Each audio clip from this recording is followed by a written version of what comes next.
Ayan, magandang hapon pong muli sa inyong lahat, mga online learners natin. Nandito na naman po si Tutor Pine. Ang buong departamento ng Filipino Elementary Tutors ang ating makakasama sa araw na ito, Miyerkules. Yan, ang tabayanan ninyo simula grade 6 at simula grade 1 hanggang grade 6. Ito po si Tutor Pine, ang ating paksa, sanhi at bunga at problema at solusyon. Iuugnayin natin ito. Okay.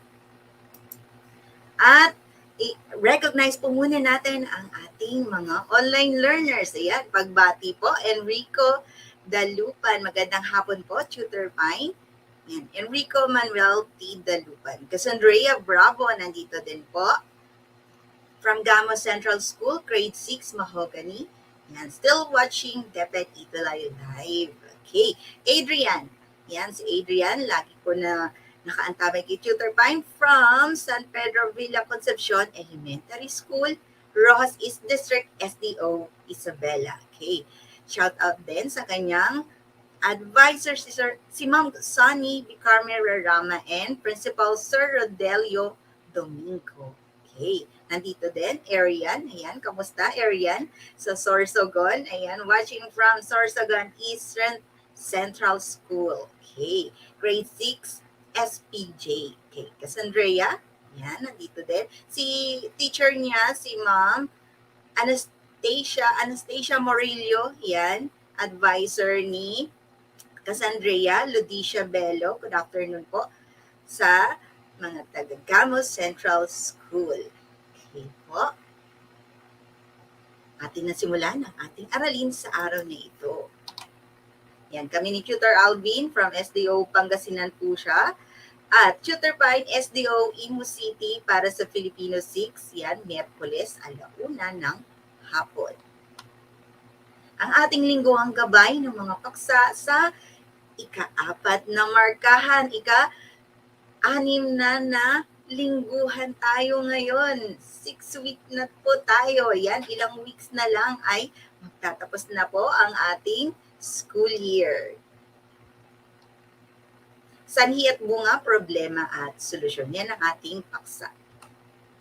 Recognize na po natin ang ating mga masusugid na mga online learners. Ayan, mga nagpadala po ng kanilang mga karagdagang gawain noong ika-5 na linggo ng ating live session. Okay, ayan, may badge na po. Arian May Zacarias. Palakpakan po natin, virtual clap para kay Arian Zacarias. And Adrian Ray Rivera, ayan po. Si Adrian, napadala rin sa ating Facebook page ng Depet Itulay ng kanyang karagdagang gawain noong ika-5 linggo. At si Gerald R. Vidula Cantor din, ayan po, ang ating mga online learners na laging gumagawa ng kanilang mga aralin. At si Kevin Martin Duluntap din po. Ayan, may badge na, Kevin Martin. And John Vincent Gatti, may badge ka na rin. Yan, pang-5 badge mo na. At si Cassandrea Bravo. Okay, ating masisipag na mga online learners. At Dayan Tuason din po. Ayan, may badge ka na, Dayan, para sa ika-5 linggo natin. Eliza Jane Atriquino, para sa iyo ang badge na ito. Yan po ang ating mga online learners na mga nagpadala ng kanilang mga karagdagang gawain sa FB page ng DepEd Itulay. At huwag niyo pong kalimutan, yan, i-like po ang ating live session sa araw na ito. Yan, i-like niyo po at i-heart niyo po, yan, ang ating live session. At huwag kalimutan na i-share sa inyong mga kamag-aral, sa inyong mga group page, ayan, mga FB page ninyo at group chat para, ayan po, ay matuto sa ating aralin. Layunin po natin na iuugnay mo ang sanhi at bunga ng mga pangyayari o isa ba itong problema at magkaroon tayo ng solusyon. Yan ang ating layunin sa araw na ito. Yan, isa itong pangyayari kahit ba iba't ibang pangyayari sa buhay natin or yung mga pinagmulan, dahilan ng isang problema, ganyan. At may kinalabasan ito, di ba? Na maaari nating maipakita sa pamamagitan ng pag-uugnay natin dito at mabigyan natin ito ng solusyon. Di ba? Lahat naman ng problema ay nagkakaroon ng solusyon. Yan. Iuugnay natin sa ating aralin, sanhi at bunga. Balik-aral muna tayo ngayon, mga bata. Yan. Panuto, kilalanin ang sumusunod na akda kung ito ay fiction o di-fiction. Okay, di ba yan ang ating aralin noong ika-5 linggo? Yan, yung fiction at di-fiction. Or sa English ay fiction and non-fiction. Okay, handa na ba? Balik-aral muna tayo ha. Okay, ano kaya ito? Yan. Alamat ng niyog, fiction o di-fiction? Ito ay nasa fiction. Okay. Pangalawa naman. Talambuhay ni Manuel L. Quezon. Ano kaya ito? Yan, tingnan natin ang mga sagot ng ating mga online learners. Nandiyan na po ang kanilang mga sagot. Ayan. Number 1, fiction. Kay Carl Joseph Salvador. Tama ka. Arian. Adrian. Number 2 na si Adrian. Di-fiction ang kanyang sagot. Kyle Joseph Salvador, di-fiction din. Si Dayan, di-fiction din ang kanyang sagot. Sa pangalawa natin,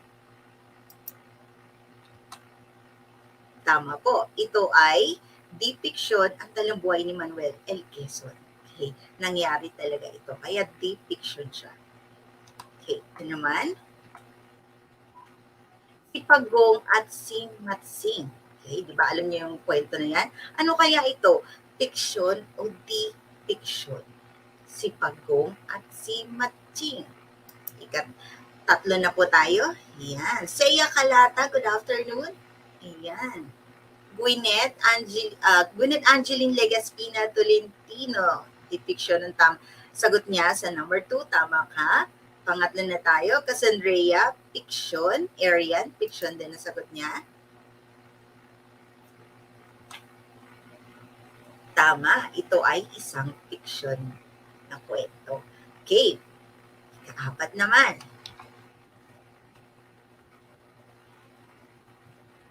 Ang tagumpay ni Manny Pacquiao. Ano kaya ito? Fiction o di-fiction? Tagumpay ni Manny Pacquiao? Yan, ang sagot po ng ating mga online learners ay di-fiction sa ika-4 na bilang. Dayan, Arian, Cassandrea. Hello, Gerald R.V. Dula Cantor. Yan, bagla si Gerald. Good afternoon sa iyo. Yan from San Pedro Villa Concepcion Elementary School, Ross East District, SDO Isabela. Okay. Yan, nasagot po nila, di-fiction. Tama po, di-fiction. Ibig sabihin na naintindihan ng ating aralin noong nakaraang linggo ha. Okay. 5 bilang naman tayo. Duterte ang ating Pangulo. Ano kaya ito? Fiction o di-fiction? Yan. Ang title, Duterte, ang ating Pangulo. Seya Kalata, Arian, Kirubin, Gabriel, di-fiction na ang kanilang sagot. Adrian Rivera. Okay. Kyle Joseph Salvador, di-fiction din ang tama ang sagot niya. Tama po, di-fiction ang tamang sagot. Duterte ang Pangulo. Ibig sabihin, ito ay totoong nangyari. Naman, ika-6 na tayo. Ang kapre sa puno ng balete. Kaya ang kwento na ito, fiction ba ito o di-fiction? Ang kapre sa puno ng balete. Fiction o di-fiction? Yan. Re-review lang tayo mga online learners ha. Okay, Gwyneth Angeline Legaspina, di-fiction. Fiction ang sagot niya. Arian, Dian, Kyle Joseph, at si Kirubin, fiction po ang kanilang mga sagot. Tama. Ito ay nasa fiction. Ang kapre sa puno ng balete. Okay, kapito tayo.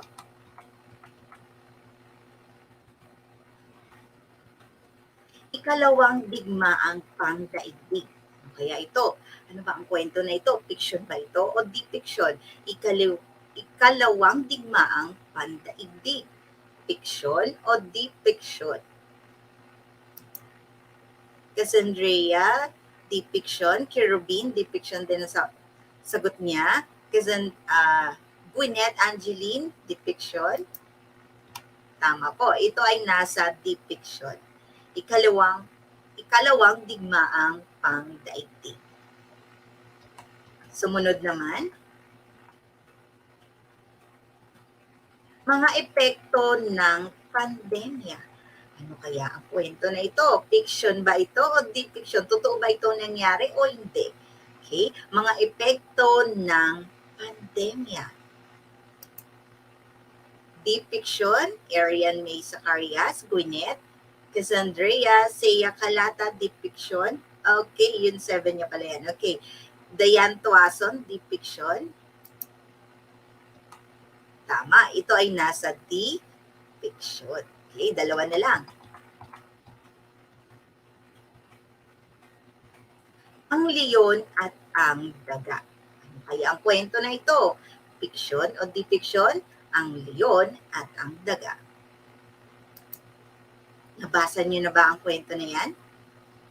Okay, Gerald Arvidula Cantor, Cassandrea, fiction, Adrian, fiction ang kanilang sagot.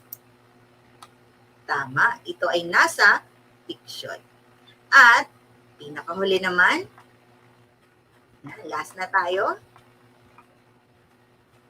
ang alamat ng pinya.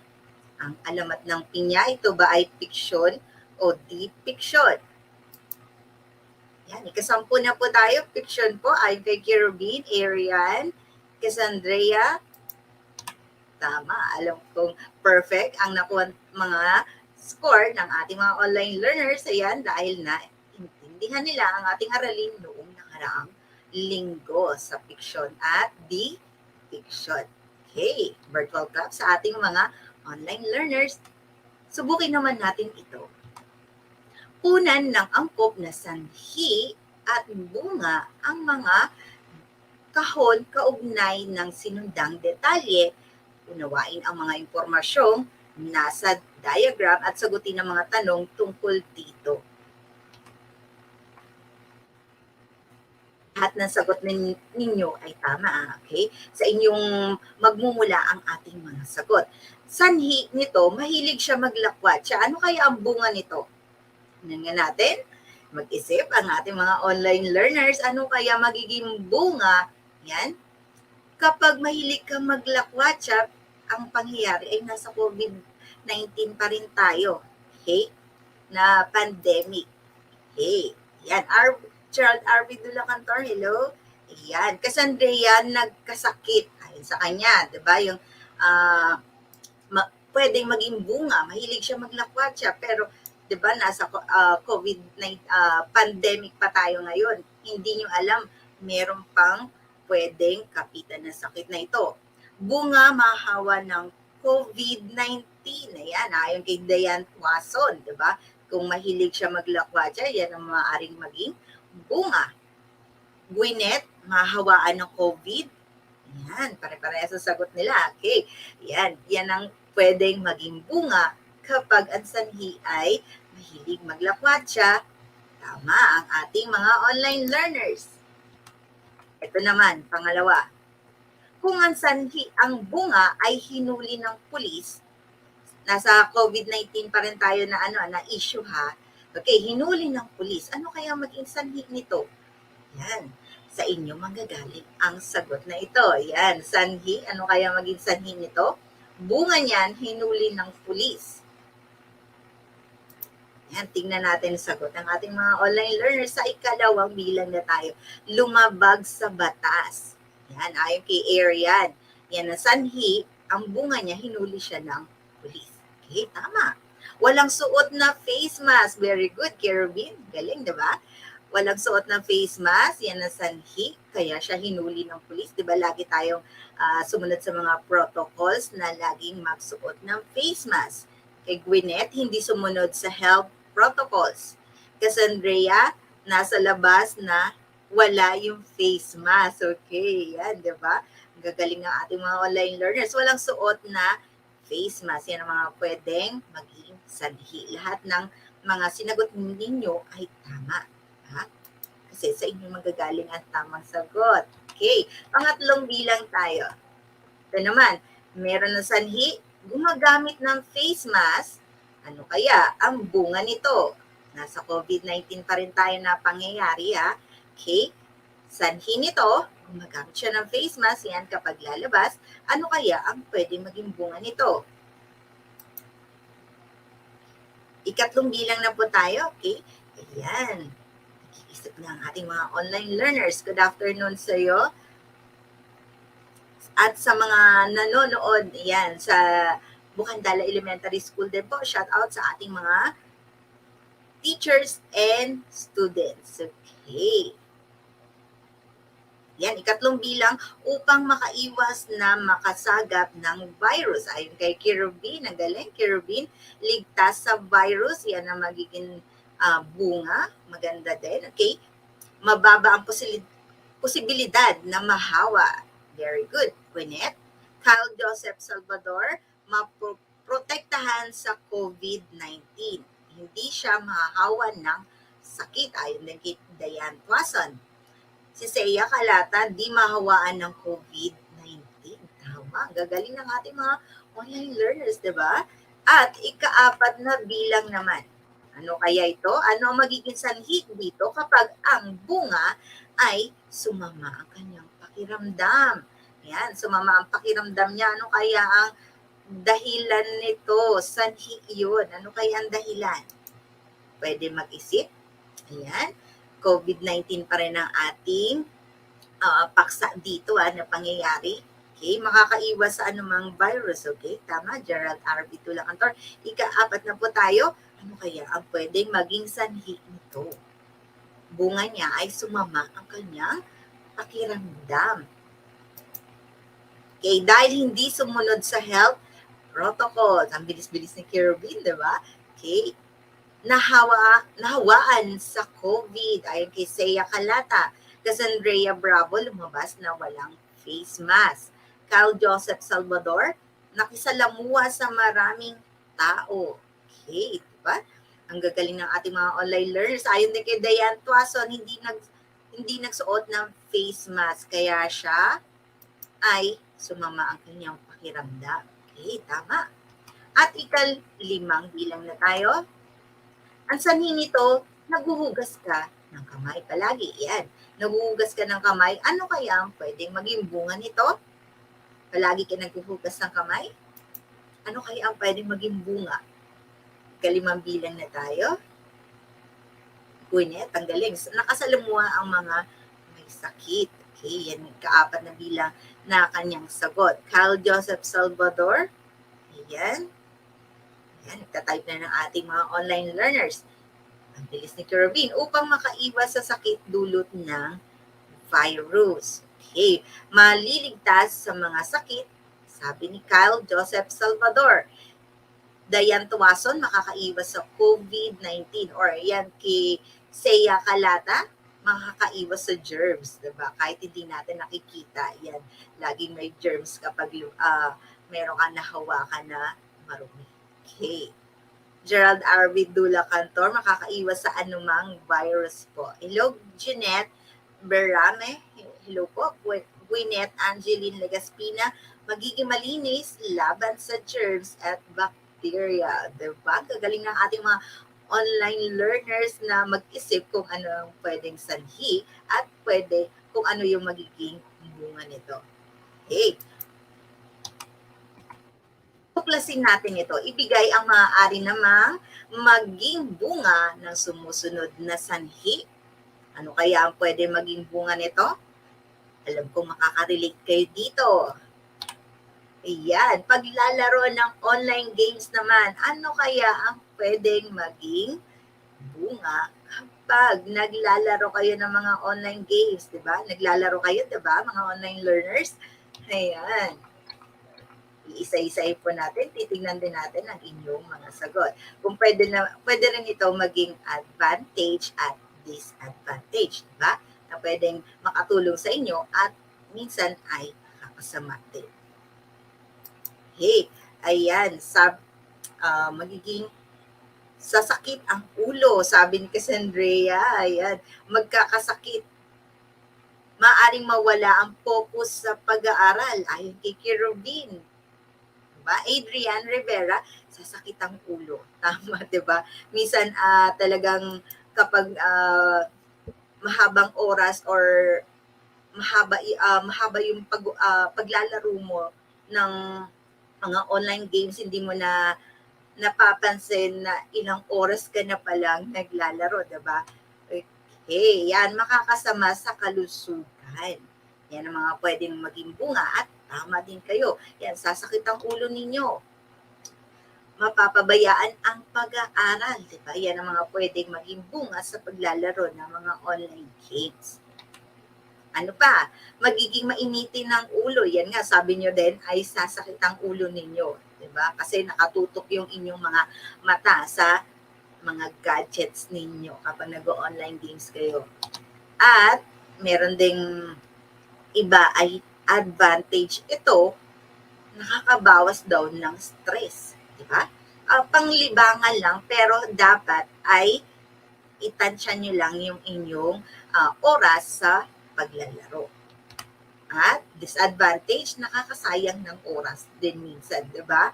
Yan po yung mga pwede natin maging bunga kapag ang sanhi ay naglalaro ka ng online games. Okay? Tingnan ko nga, Seya Kalata, sabi niya, maadik at mawawala ang focus sa pag-aaral. Di ba? Yan ang kanilang pwedeng maging bunga kapag lagi kayo naglalaro ng online games.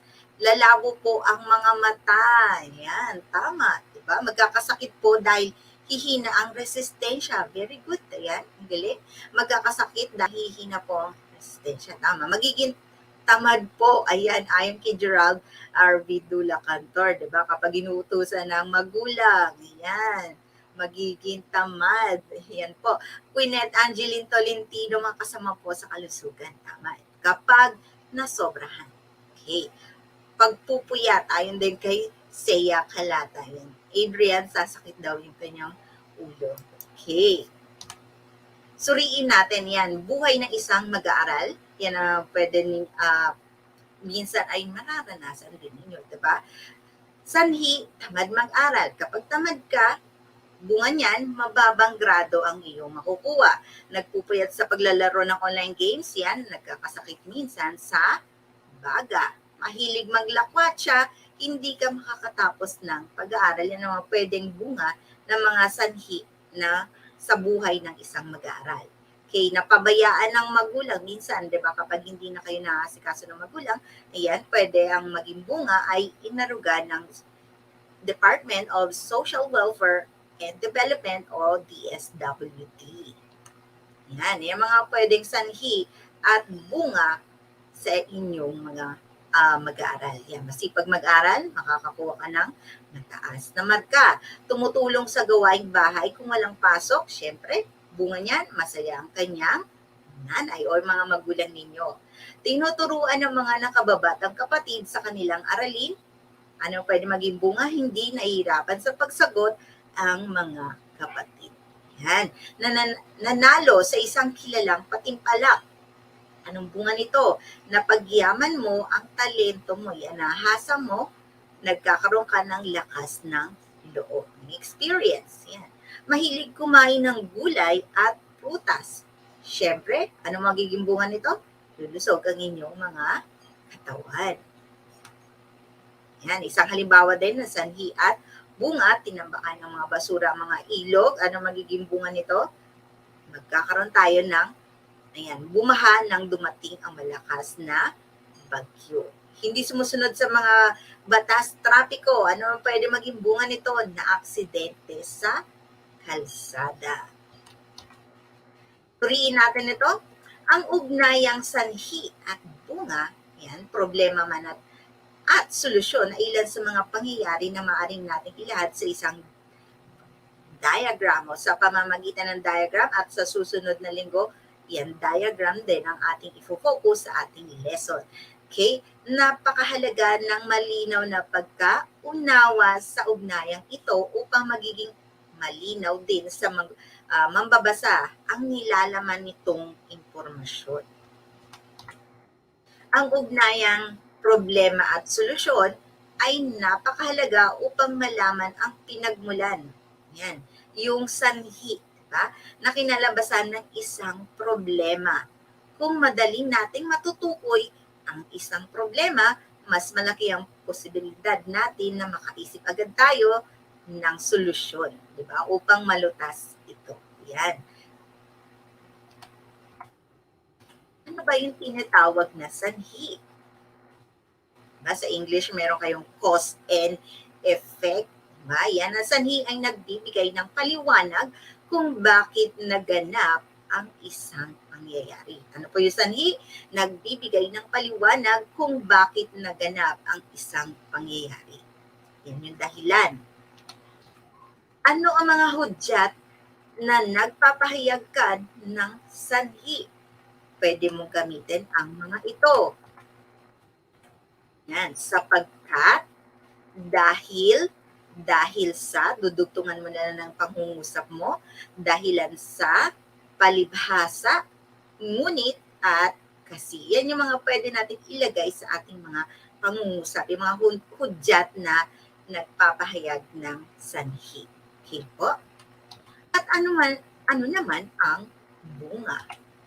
Nagsasabi ito ng kinalabasan o result. Yan, resulta ng naganap na isang pangyayari o ng mga pangyayari. Bunga ulit, nagsasabi ng kinalabasan o resulta ng naganap na mga pangyayari. Ito naman ang mga hudyat na nagpapahayag ng isang bunga. Kaya naman, kung kaya, bunga nito, tsaka tuloy. Pwede natin gamitin yan sa ating pangungusap para malaman ng ating mga kausap o yung kinakausap mo or yung mga nagbabasa ng iyong pangungusap kung ito ba ay nasa bunga na. Ito na yung bunga sa iyong pangungusap. Yan, yung mga kataga, yan yung mga hudyat na pwede natin gamitin para lalong maunawaan ang inyong mga pangungusap at yung mga sinasabi ninyo o sa isang pangyayari. Okay? Yan ang ating ginagamit. Tuklasin naman natin ito. Yan. Tukuyin ang sumusunod na pangungusap na merong salungguhit kung ito ba ay sanhi o ito ba ay bunga. Okay. Tukuyin ang sumusunod na pangungusap na may salungguhit, nakasalungguhit, naka-underline kung ito ay sanhi o bunga. Unang bilang. Yan. Nagkukumahog si James sa paggawa ng proyekto dahil mas maraming oras ang ginugol niya sa paglalaro ng mobile games. Okay, ulitin. Nagkukumahog si James sa paggawa ng proyekto dahil mas maraming oras ang ginugol niya sa paglalaro ng mobile games. Ano kaya ito? Ano kaya ang sagot ng ating mga online learners? Yan. Okay, Arian. Adrian Rivera, bunga. Dayan Tuason, bunga ang sagot nila. Kirvin, bunga din. Kyle Joseph Salvador, ito ba ay bunga o sanhi? Tama po, ito ay bunga. Yan ang resulta. Nagkukumahog na siya dahil mas marami ang oras ang ginugol niya sa paglalaro ng online games. At ikalawa naman, dahil sa sobrang kakulitan ng bata, nabasag niya ang mamahaling florera sa kanilang kapitbahay. Yan, nakasalungguhit na yan. Ano kaya ito? Dahil sa sobrang kakulitan ng bata, nabasag niya ang mamahaling florera ng kanilang kapitbahay. Florera ay vase. Okay, ano kaya ang mga sagot ng ating mga online learners? Ikalawang bilang na po tayo, sanhi ay kay Kerubin. Cassandrea, sanhi po. Dayan Tuason, sanhi. Maria Bianca Edra Hucamis, good afternoon sa iyo. Sanhi ang kanyang sagot. Carl Joseph Salvador, Seya Calata. Tama po, ito ay sanhi. Ikatlong bilang naman. Yan, maraming namatay na mga hayop sa sunog ng kagubatan sa bansang Australia. Sunog yan ha. Okay, maraming namatay na mga hayop sa pagkasunog ng kagubatan sa bansang Australia. Ang nakasalungguhit, maraming namatay na mga hayop. Ano po kaya ito? Sanhi o bunga? Yan, Gwyneth Angeline Tolentino, bunga ang kanyang sagot. Diane Gerald R. Vidula Cantor, bunga din ang sagot niya. Tama po, ito ay nasa bunga. Yan, nakasalungguhit na yan. At ikaapat naman, marami ang nahawaan ng COVID-19 dahil sa hindi pagsunod ng mga tao sa protocols. Marami ang nahawaan ng COVID-19 dahil hindi pagsunod ng mga tao sa protocols. Yan ay nakasalungguhit. Ano po kaya ito? Sanhi o bunga? Yan, ikaapat na bilang na po tayo. Cassandrea, Diane, Gwyneth, ito po ay sanhi. Yan, sanhi ang sagot nila. Cassandrea, Kerubin, sanhi din. Tama po, ito ay sanhi. Ika-limang bilang na po tayo. Nagpuyat si Ana kagabi, kaya inaantok siya sa klase. Ang nakasalungguhit, kaya inaantok siya sa klase. Ano po kaya ito? Sanhi o bunga? Yan, yung nakasalungguhit na yan, kaya inaantok siya sa klase. Ang sagot ng ating mga online learners, bunga. Adrian Ray Rivera, Carl Dominic Baliwas, bunga din ang sagot niya. Carl Joseph Salvador, yan. Diane Tuason, Cassandrea, bunga ang kanilang sagot. Marie Bianca Edra, bunga din ang sagot niya. Tama po. Ito ay isang bunga. Okay, sino ang naka-5? Perfect. Yan, ang gagaling ng ating mga online learners at naintindihan nila ang ating aralin. Ito naman, isagawa natin ating huling gawain. Ang pamilyang Santos ay nakatanggap ng disconnection notice mula sa Meralco. Yan. Dahil sa init na nararanasan, hindi maiwasan ang mataas na pagkonsumo ng kuryente, kaya naman tumaas ang kanilang bayarin. Ang dating konsumo na 281 kilowatt-hour ay pumalo ito sa 700. Yan. Ano ang suliranin dito? Ano ang sanhi? Ano ang bunga? O ano ang pwede nating solusyon dito? Okay. Ang suliranin sa binasa ko ng talata, yan, o problema, ang pamilya Santos ay nakatanggap ng disconnection notice mula sa Meralco. Diba? Minsan kayo ganun din, diba? Minsan ganito yung problema ninyo kapag meron disconnection notice na magmumula sa Meralco sa ating mga bayarin. Yan, suliranin natin yan, problema. Ano kaya ang sanhi nito? Dahil sa init na nararanasan, hindi maiwasan ang mataas na pagkonsumo ng kuryente. Yan ang sanhi. Ano naman ang bunga? Kaya naman tumaas ang kanilang bayarin. Yan. Yan. Nakukunik natin ang suliranin o yung problema, ano yung maging sanhi at yung bunga, at magmumula sa inyo, sagot, ang pwede nating solusyon dito sa problemang ito. Yan. Tatanungin ko kayo mga online learners, ano kaya ang pwede nating solusyon dito? Tingnan ng babasahin ni Tutor Pai ng inyong mga sagot. Ayan, magtipid po ng kuryente. Ayon kay Cal Joseph Salvador, o di ba? May solusyon agad si Cal Joseph. Dayan Tuason, solusyon po, buksan ang mga pinto o bintana upang pumasok ang hangin. Ayon kay Dayan. Okay, di ba? Cal Joseph Salvador, magtipid po ng kuryente. Ay, nararanasan, okay? Tama, magtipid po. Ayun kay Cassandrea, ginagawa niyo ba? Okay? Baka mamaya ano din yung inyong mga aircon buong araw. Okay, Nicole Jello Villador, yan. Solusyon, magbayad ng kuryente para hindi maipon ang bayarin. I-update, okay, di ba? Kapag walang pambayad, ayan, pwedeng gawan ng paraan, di ba? Lagi tayong tumulong sa ating mga magulang na mag-isip ng mga solusyon, di ba? Yan na lang ating mga maitutulong sa kanila, sa kanilang mga problema. Okay, ang gagaling ng mga solusyon ng ating mga online learners at alam kong naintindihan ninyo ang ating aralin sa araw na ito.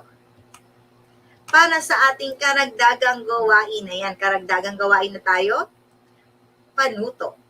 Marami sa mga kabataan, yan, katulad ninyo, ngayon ang nahihilig sa paggugugol ng kanilang oras sa social media tulad ng Facebook, ayan, Twitter, Instagram, ayan, or IG na tinatawag, YouTube, at marami pang iba. Ano pa mga social media ninyo na hindi nabanggit, okay? Ito ay maaaring magdala ng kabutihan o magdala ng kasamaan sa kanilang pang-araw-araw na buhay. Okay, sa puntong ito, ikaw ay magbibigay ng maraming dahilan paggamit ng social media at ibigay mo din ang maaaring epekto nito sa iyong buhay. Okay, pwedeng tatlo. Yan. Magbigay ng dahilan sa paggamit ng social media at ibigay mo din kung ano yung pwedeng epekto nito sa iyong buhay. Ready na? Yan ang ating karagdagang gawain sa ika-6 na linggo na tayo. Yan.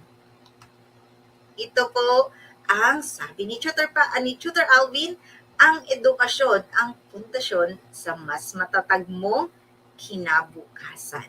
Yan, huwag niyong kakalimutan ang sinabi ni Tutor Alvin at Tutor Pai naman, itulay kaagapay natin sa pag-aaral, kaagapay ninyo, ituro sa bata ang dapat niyang lakaran, at hanggang sa paglaki niya, hindi niya ito malilimutan. Yan. At huwag niyo din po kalimutan yung ating feedback form. Yan. Scan niyo lang po ang ating QR code. At ang buong departamento ng Filipino Elementary ang inyong makakasama hanggang mamaya. Okay, Filipino Department. Ayan, samahan niyo po kaming muli sa susunod na linggo. Miyerkules ulit po, 1:00 ng hapon. Ito po muli si Tutor Pai nagsasabi, maraming salamat po at mag-iingat kayo palagi.